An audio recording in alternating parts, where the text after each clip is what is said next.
Hey, what's up, you guys? Yes. My name is Perla. I'm an anthropology major. And I'm Isabella. I'm a business major. And today we're going to be discussing banana wars, banana republics, and Guatemala, and more specifically Panama. While we make banana bread. Banana nut bread. Yeah. Yeah, okay. So we already started by mashing up 3 bananas, and I used room temperature butter and I mashed it up. And yeah, so to start off banana wars, it started in about the early 1990s, and it was No, 1890s. in the 1890s. Yeah. 1890s. Basically after the end of the Spanish-American War, and the U.S. Went to different Central American countries and Caribbean countries to establish dominance and military occupation using specifically the Marine Corps, and basically gained control over tropical trade. There's dogs barking. Not only that, it was like a pattern of the U.S.'s history of, I guess, of imposing its dominance over other smaller countries, and only taking and then not giving back. Essentially causing banana republics, in which, like she was saying, the U.S. went and established dominance and used these countries basically as colonies for their own economic ventures. For example, the United Fruit Company. Yes. Okay. Should I pause it? Yeah. Okay. Okay, so we've mashed our bananas and we have our softened butter, and I'm gonna be adding 2 eggs to my bananas and some vanilla extract. And then to the butter, the softened temperature butter, I'm gonna add the oil and then the 2 different sugars, brown sugar and regular sugar, about half a cup of each. Yeah. So I'm just gonna do like a little swig of this. Yeah. Is that like a teaspoon? I think that's a teaspoon. A little more for good Perfect. measure. You said 2 of these, right? Yeah. Yeah, okay.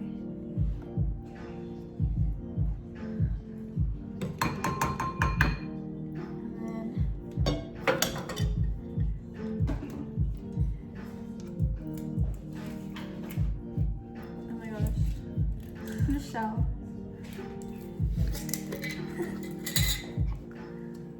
Half a cup. In liters. Oh. Oh, you could like pour it in there and then put the sugar. Professor Aragones, this banana bread is gonna be for you actually. I don't want a piece though.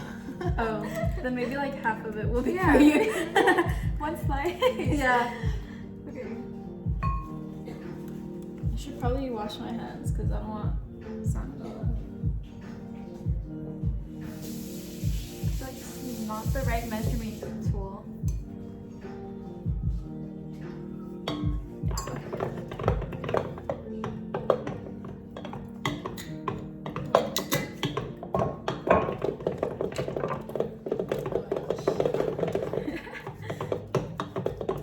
This is like smelling really good.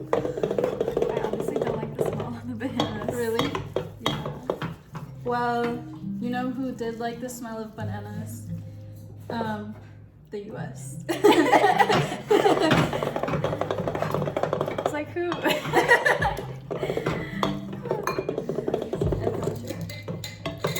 It's all hard and stuff. Oh my god.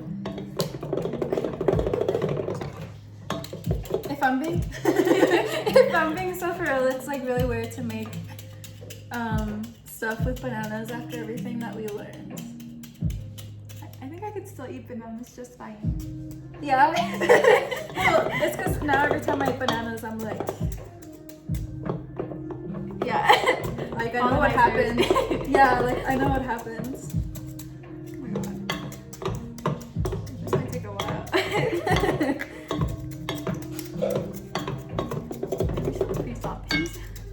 have bananas, vanilla extract, and eggs. 2 eggs. I'm gonna set this off to the side and start chopping a half a cup of pecans. I'm almost there. Okay, almost. The hobby you want is here. Get a great offers. Set up for HRV. Oh my gosh. Should we pause it? I think so. Okay. So the Spanish-American War helped develop the U.S. as a colonial power worldwide, especially in Caribbean and Central American countries, as well as the Pacific. And again, it's not like a new topic that you just see in the media nowadays. I guess because the media, gives us access to more information. But the U.S. has had a previous history of this type of behavior, such as like the U.S. territories, for example, Puerto Rico. In 2017, Hurricane Maria hit, and it devastated the whole continent,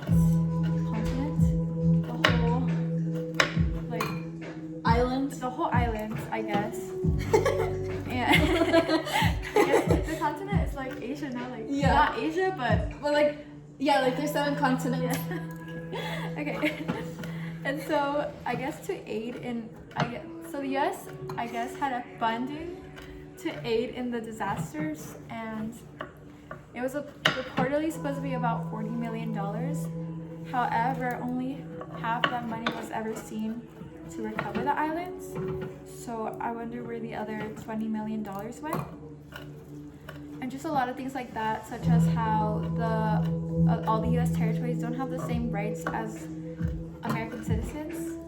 And yeah. They also don't have like the Senate power to represent themselves in front of the U.S. government, which is obviously one of the reasons why these countries lack the proper representation and, for example, infrastructure and the rights that the people deserve. And like she was saying, before we get into exactly what banana republics were and what the term actually means, the U.S. has a history of taking over entire countries.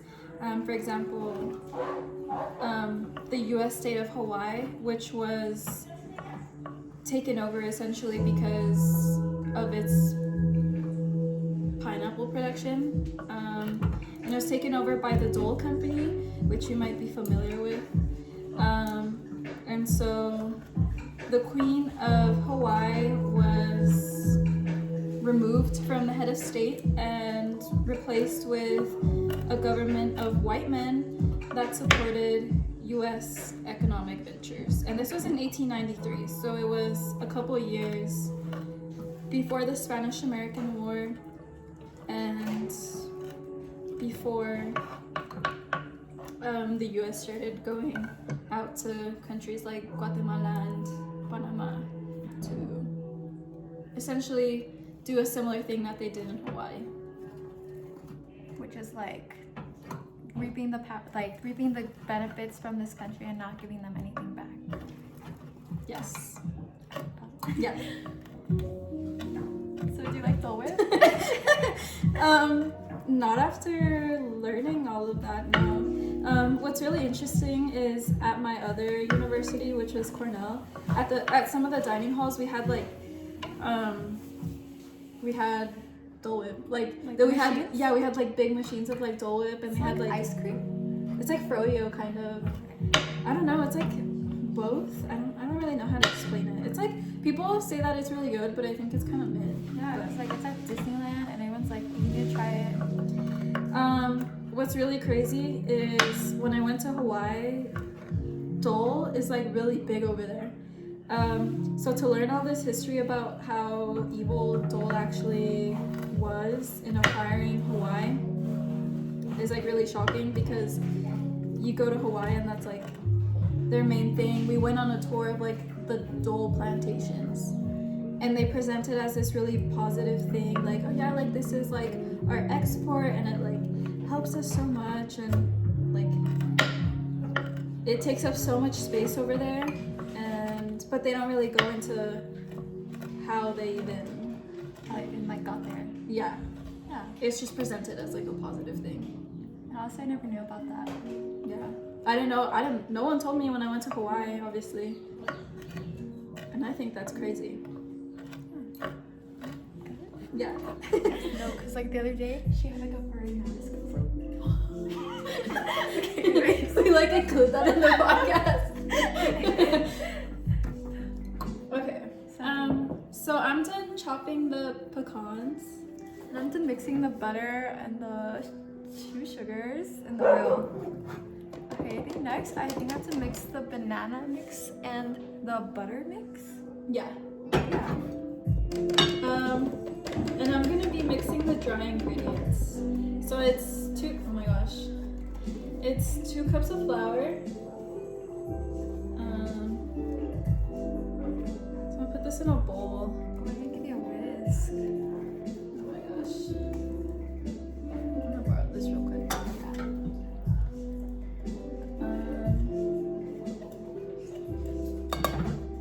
Like I said, it's 2 cups of flour, and then I don't want to lick it. and then like a tablespoon of baking soda. I don't think we have like a tablespoon measurement, so I'm just gonna eyeball it. A spoon or Yeah. a fork? No, a spoon. I feel like would be Okay. Is it open? Yeah. Okay. Thank you. Why is that so hard for me? I think that's like a tablespoon. Hopefully. I don't know. It's smelling good.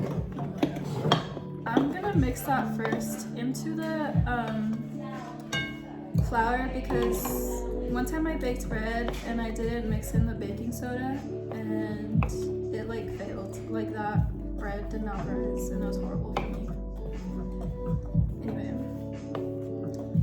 It smells really good. that does smell good. And then I have a 1/4 teaspoon of cinnamon. Is that a 1/4? Does that look like a 1/4? Yeah. I don't think anyone's ever complained from too much cinnamon. We should do a cinnamon challenge. For the podcast. We'll cut really quick to this. We'll just start like coughing everywhere like that one meme. Oh, I can't open this. Okay. Are we gonna have this in the podcast? I don't think he cares. I think I broke it. I think you're not having that big. I've never read.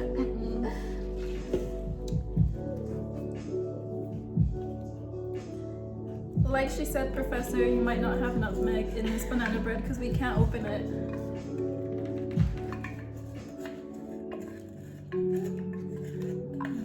It's not gonna work. Honestly.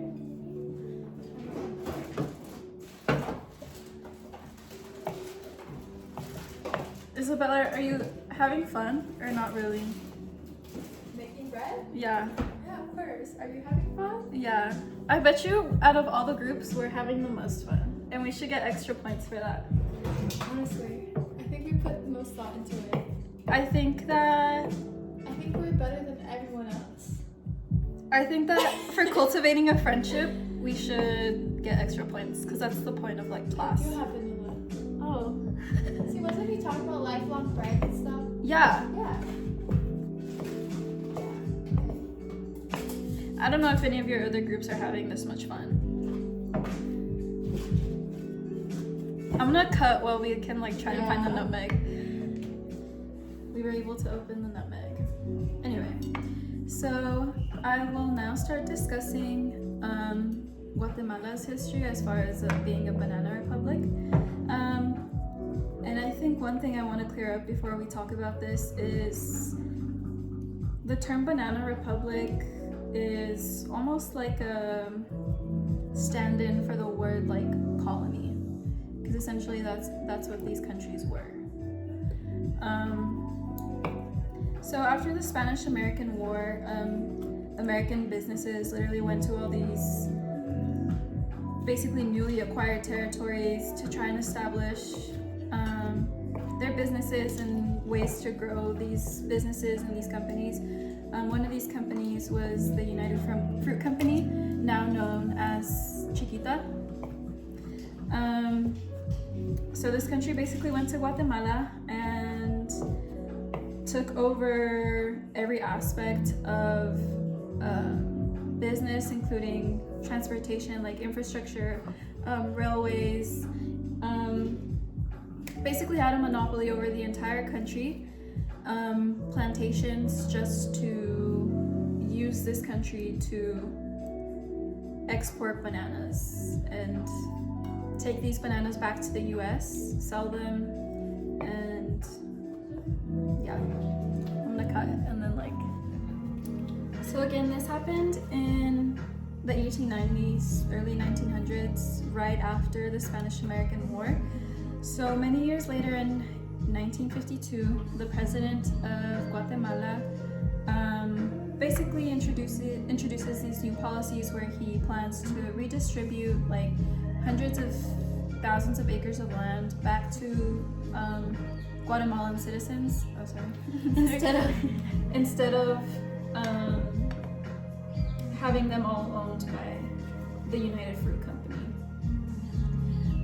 As one can imagine, the U.S. did not like this, and so the U.S. began accusing the president, Jacobo Arbenz, of being a communist. Yes. And then Isabella will explain a little what she's doing. Okay, so while she was talking about that, I was starting to bolt in my dry ingredients to my wet ingredients, trying not to overmix it. Yes. I don't know the reasoning for it, but that's what the recipe said, right? Yeah. Yeah. We don't know about baking. We're just following No. recipes. Do you think it'll turn out good? I'm gonna be honest, every time I've baked, it does not like end well.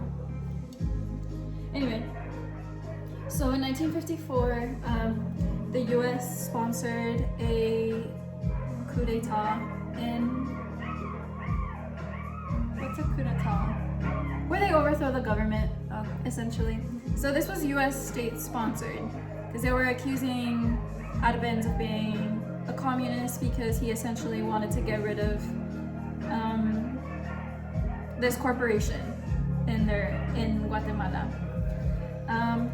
So they got rid of Arbenz, and then they replaced him with an authoritative leader. His name is always really hard for me to remember, so let me look at that again. My hand hurts. Your hand? My arm. His name was Carlos Castillo Armas. And like I said, this was an authoritarian leader. He supported US economic ventures. That's why the US government replaced Arbenz with him, because they knew that he was going to support whatever they wanted in Guatemala. And so now we'll list a couple things that he was responsible for in Guatemala. Okay, so some things he did after he took over the government. Essentially, he started reforming a lot of the policies that Arbenz had set in place. Like he took the land from small plantation owners, and returned them to large corporations or large producers that would again support U.S. economic ventures. He created a committee to essentially like crack down on communism, where about 10% of the population were labeled as communists. He also cracked down on any peasant like organizations, and he ended up killing thousands of people, thousands of his own citizens, and arresting a lot more just to support his government and also United Fruit Company.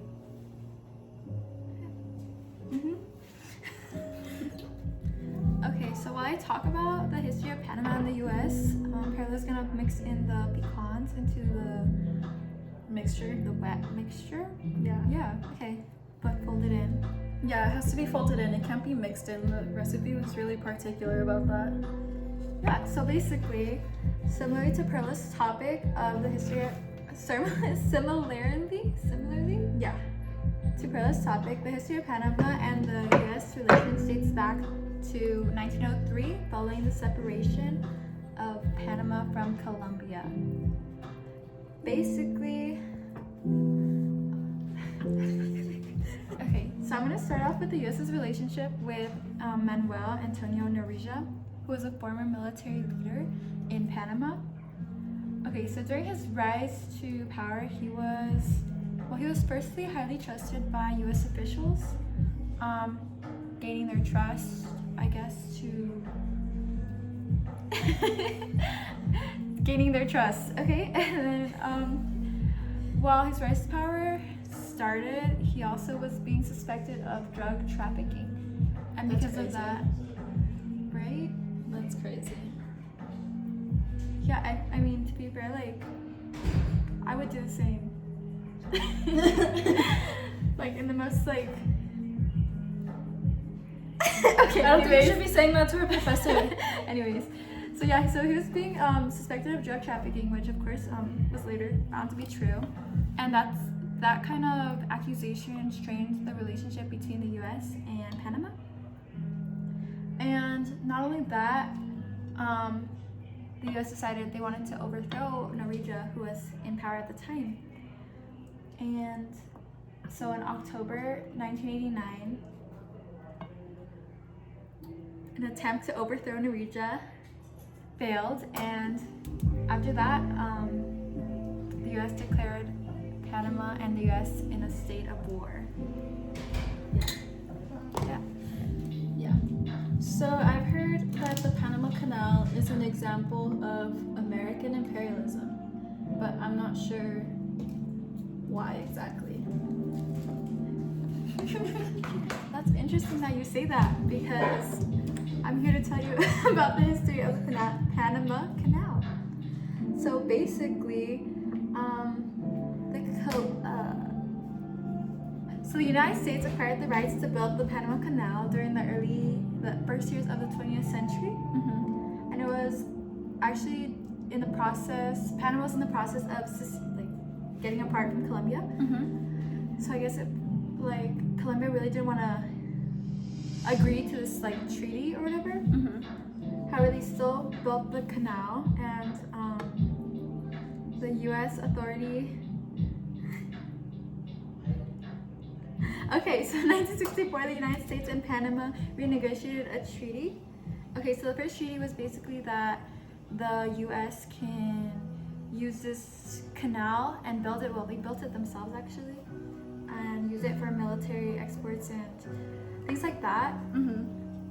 Okay, so then in 1977, President Jimmy Carter and the Panamanian leader, I forgot his name, Torrijos Herrera. So actually, that's the name of the treaty.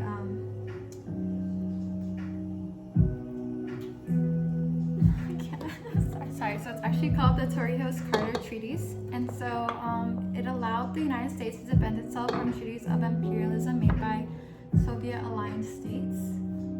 And while the treaties represented a great moment of cooperation between the United States and Panama, relations between the two countries grew bigger after the death of Torrijos in 1981. And by 1999, however, the relations had grown more peaceful, and I guess now Panama has control of the canals now. I just think it's kind of weird how after, I guess, the U.S. didn't benefit from the military relations anymore. because there grew more infrastructure to, I guess, serve what the Panama Canal served for the U.S., they kind of just ended the treaty. And I just thought that was weird.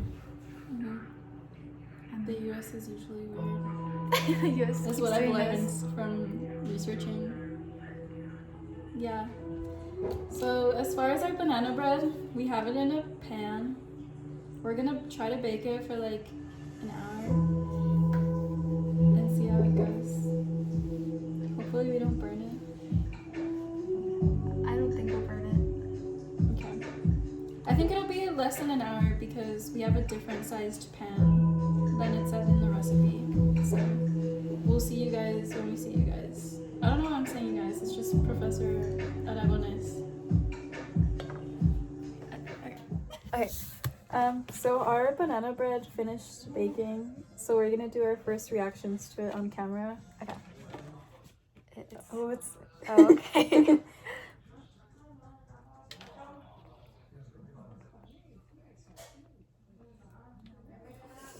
What do you think? It's good. I don't know. Yeah. It's hot. Made with love Mm-hmm. and with bananas. Unfortunately, the U.S. went bananas trying to acquire these bananas. This was our final project. I stepped on banana. You stepped on banana? Yeah. It's bothering me. So this was our final project. We just wanted to talk a little bit about banana republics, just because we think it's a history that isn't really talked about. And do you have anything to add? Honestly, no. Sorry. Yes. Okay, yeah. Okay, bye, Yay, Professor. Bye.